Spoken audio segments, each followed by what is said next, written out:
So a very warm welcome to this month's Kilonova Seekers Astronomy Answered series. I'm Gavin Ramsay from Armagh Observatory in Northern Ireland, and I'm part of the Kilonova Seekers team and also part of the GoTo project as well. So you heard last month about the GoTo project, what it's doing, and how it works. This time we're going to be talking about variable stars, which we are using GoTo data to learn more about various aspects of variable stars. This includes us peering into the core of stars, looking at flares from other stars, and trying to work out more about what is happening in disks around compact stars. So this shows you a whole zoo of material of different kinds of variable stars. So what is a variable star? A variable star is just a star which shows a change in its brightness over time. Unfortunately, if you look at a star for long enough with enough sensitivity, you'll find most stars are actually variable. So this shows you objects in the sky which are variable. So some of these are solar system objects like asteroids, satellites of the planets. They can also be variable as well.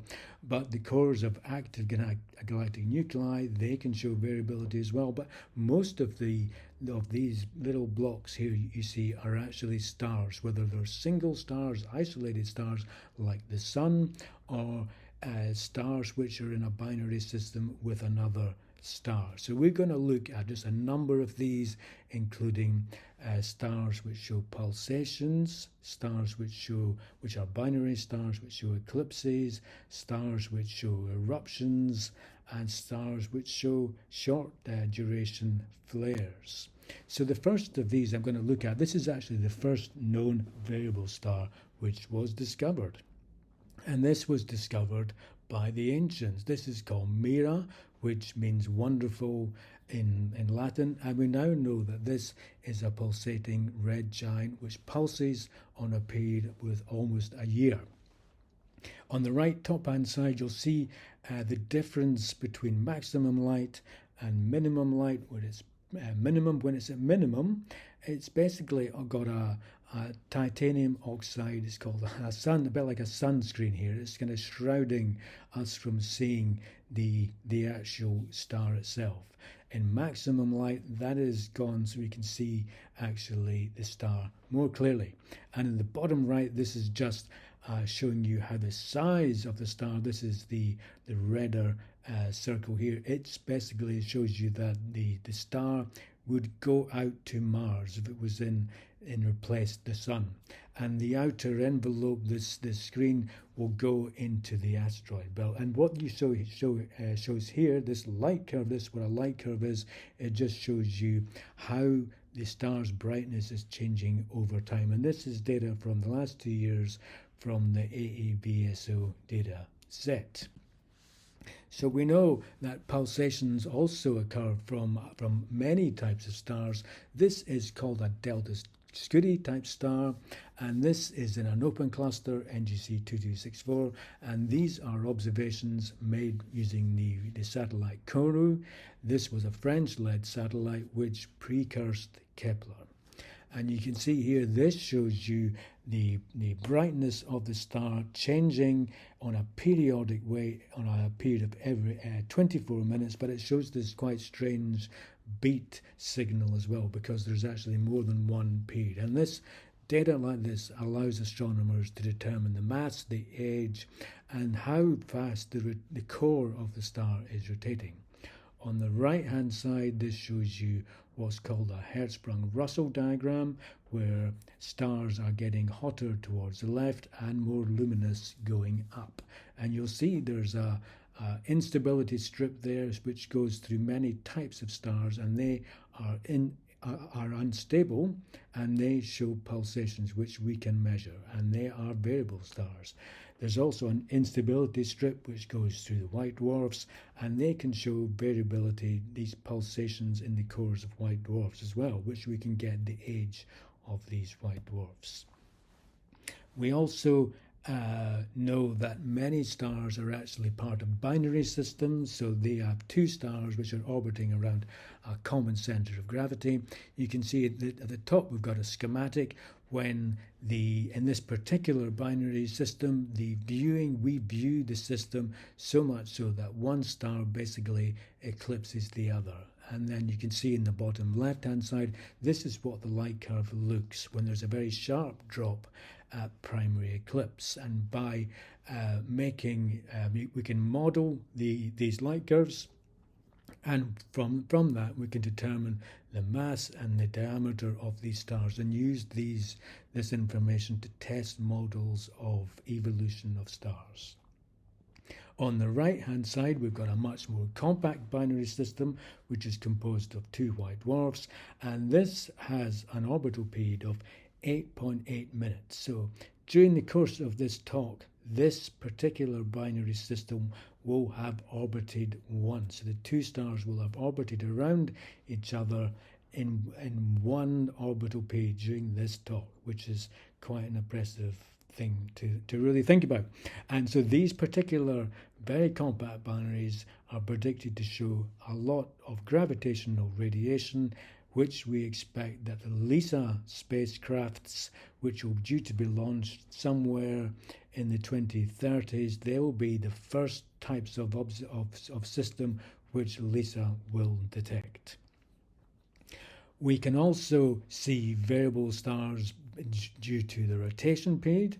This, on the left-hand side, this is something which Galileo did many centuries ago by making meticulous observations of the sun. He was recording the position of star spots over time, and he was able to determine that the sun rotates on a period of 25 days.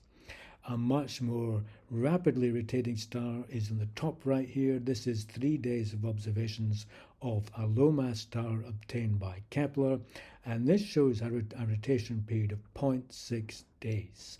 It also shows lots of flares in this light curve too.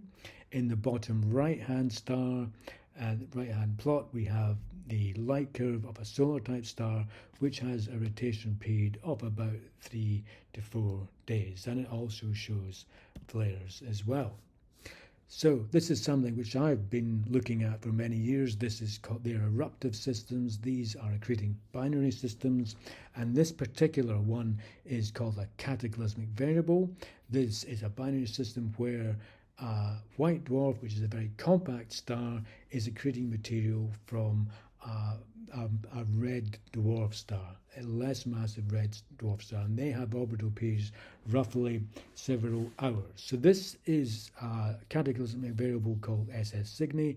This is observations made by AABSO observers for the last 2 years, and this shows it has an eruption every couple of months, and observers have been observing cataclysmic variables for more than 130 years.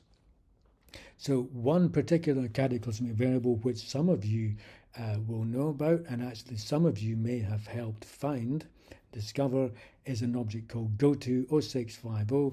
This is a very high amplitude dwarf nova, and the Kilonova Seekers, they immediately detected this new object.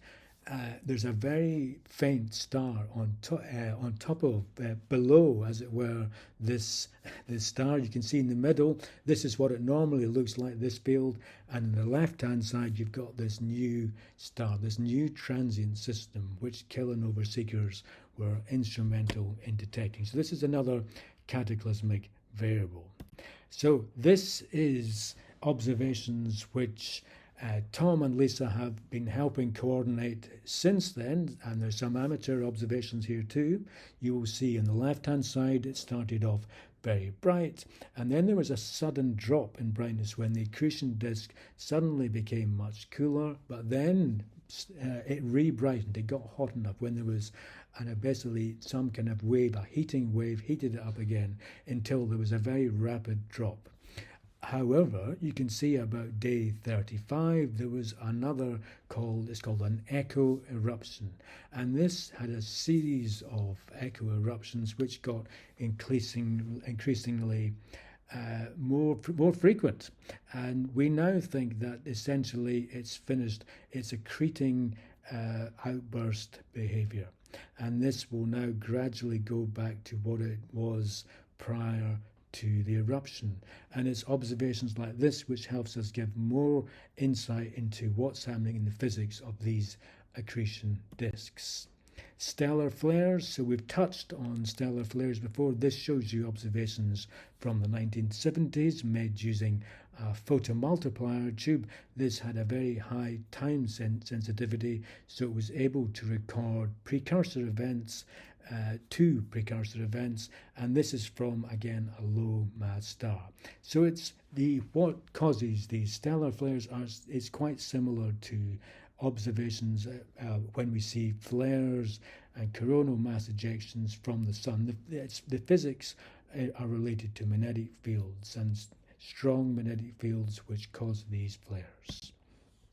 So citizen scientists can still make important contributions to our study of variable stars, so please check out the American Association of Variable Star Observers page, the British Astronomical Association page as well, and of course you've got information on Kilonova Seekers here as well. So one final thing, there's a binary system called T Corona Borealis.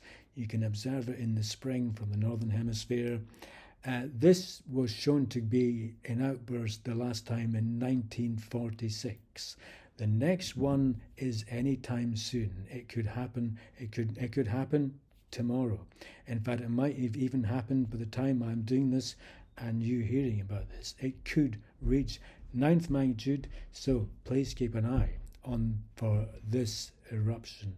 So thank you very much for listening, and please keep checking out the Kilonova Seekers page. Thank you very much.